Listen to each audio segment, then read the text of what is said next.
Hello friends, welcome to K3S kitchen. आज आम आपण सामने प्रस्तुत करने को जाऊँ उषुना चाउल एवं लाउरे तैयारी स्वादिष्ट पोड़पिठा। तो चलतु प्रथम आम देखने आवश्यक सामग्री। एठारे आम नहीं 500 ग्राम सुजी, 500 ग्राम उषुना चाउल जहाँ आम भल भाव धोई 3 ରୁ 4 घंटा बतुरई देबा। तापर 2 बड़ खंड लाउ जहाँ आम छोट छोट कर काटी नहीं। तापर गोटे चामच गोलमरिच गुंड, 5 ରୁ 7 गुजराती, किछि काजू, छोट खंड अदा जहाँ आम भल भाव छेची देचु, किछि नड़िया जहाँ आम छोट छोट कर काटी नहीं। 3 ରୁ 4 घंटा पर देखंतु आम चाउल एकदम बतुरी जाइछि। एबे एहाकु आम एक ग्राइंडर कप साहाय्य भल भाव बाटी देबा। मने रखिबे चाउल को पूरा चिकण करी बाटिबेनी, एहा हल्का खदड़ रहइबो एवं एहाकु एकदम बहलिया एवं मोटा रखिबे। सेतिपय आपण कम पानी व्यवहार करिवे।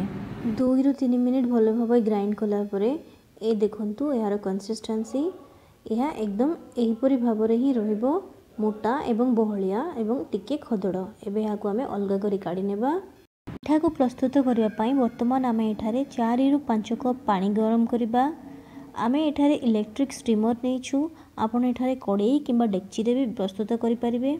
पानी गरम हो आसलानी। एबे एथिरे आमे कटा होइतिबा लाउ को पकेइ दबा। डेक्ची किंबा कड़ाई जे कोनोसी जिंस यूज करंतु ता टिके बड़ होइतिले भलो हबो घांटीबा पई। एबे एथिरे आमे गोटे टीस्पून लूण दबा एवं याकू सिजिबा पई घोड़े दबा। 10 ରୁ 15 मिनिट परे लाउ भलो भाबरे सिझी आसिले एथिरे आमे गुड़ ऐड करिबा। एठारे आमे 200 ग्राम गुड़ नेइछु। आपण चाहिले मिठार स्वाद अनुसार गुड़ कम किंबा बेसी करि परिबे। आपण एठारे चीनी रो व्यवहार मध्य करि परिबे। एबे आमे एहाकू किछि समय पुनी घोड़े दबा। 2 ରୁ 3 मिनिट पर देखंतु गुड़ आउ लाउ भलो भाबरे मिसि जाइछि, आपण देखि पारुथिबे। एबे एथिरे आमे 2 ରୁ 3टा तेजपत्र पकेइ दबा पिठारे भलो बास्ना पाई। एहा परे आमे एथिरे काजू पकेइबा। तापरे कटा होइतिबा नड़िया खंड को भी एथिरे पकेइ दबा। एहा परे आगुरु छेची रखितिबा अदा को मध्य एथिरे पकेइ दबा। देखंतु ए हमें सब जिंस को भलो भाबरे घांटी दबा, मिक्स कर दबा। तापरे याकू ठंडा कर दबा। देखंतु बैटर संपूर्ण ठंडा हो जाइछि। एबे एथिरे हमें 3 ରୁ 4 टेबलस्पून खाइबा तेल ऐड करबा। आपण एठारे घी मध्य ऐड करि परिबे। एबे एथिरे हमें गोलमरिच गुंड को पकाइ देबा। ए देखंतु तापरे एथिरे गोटे टीस्पून खाइबा सोडा पकाइबा। तापरे गुजराती को मध्य एथिरे पकाइ देबा। देखंतु एबे याकू भले भाबरे मिक्स कर देबा। सब जिंस भले भाबरे मिक्स हो गेला परे एबे एथिरे हमें सुजी को ऐड करबा। ध्यान रखिबे सुजी को हमें अल्प अल्प करी ऐड करबा। एथिरे पूरी तैयारी एपरी पिठा थरे प्रस्तुत करे देखंतु एवं किपरि लागले हमकु कमेंट बॉक्स रे निश्चय जणाइबे। देखंतु सुजी हमरो मिक्स होई आसलानी। एबे एथिरे हमें 2 चम्मच लूण पकेइबा। लूण आगु आमे गोटे चम्मच नेथिले, गोटे टीस्पून जोटा कि सिजिबा टाइम रे एबे 2 टीस्पून नेले।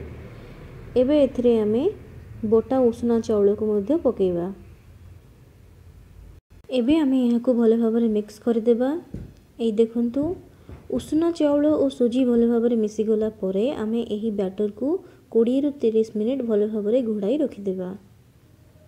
पिठा बनेबा पई आमे एठा प्रेशर कुकर रो व्यवहार करूछु। आपण चाहिले मोटा कड़ाई रो व्यवहार मध्य करि परिबे। कुकर गरम हो गला परे एथिरे आमे 3 ରୁ 4 टेबलस्पून तेल पकेइले तेल को भले भाबरे चारिडे लगेइ दबा। एबे तेल गरम हो गला परे एथिरे आमे बैटर को ढालिबा। ए देखंतु एबे आमे एठारे कुकर रो लीड को लगेइ दबा। देखंतु कुकर रो आमे सीटी को एठारे काढी देइछु। वर्तमान याकू सीम जाल रे आमे 30 ରୁ 40 मिनिट कुक करबा। 30 ରୁ 40 मिनिट परे आमे वर्तमान पिठा को चेक करबा।